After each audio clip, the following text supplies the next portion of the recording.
All right, let's look at question number 9 to 12. This passage is about the internet.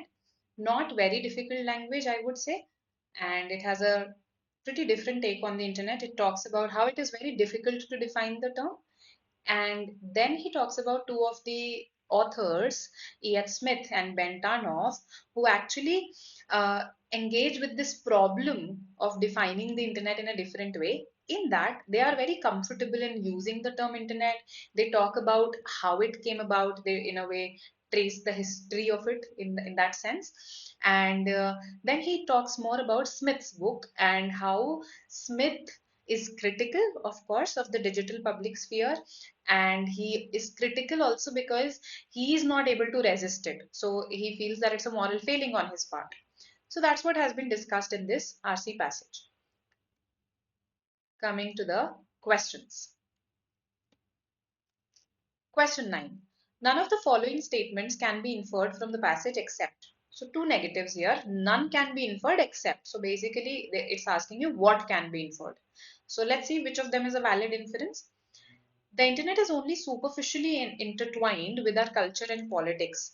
This is clearly not something that I can infer from the passage. Why? Because the passage says the opposite of it. The passage says that it actually penetrates our inner thoughts today. So this is false as per the passage. It is relatively easy. No, the first half of the passage talks about the difficulty of defining what internet is. We can't even say what it is. So false again. Then the internet has enabled research into connected scholarly fields. This is what makes this option wrong, as we can go back and check.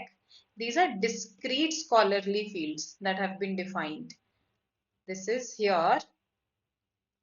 Emergence of discrete. Discrete means distinct, separate, and not connected scholarly fields of software studies and platform studies. So that makes D incorrect. Our answer is option C. Right.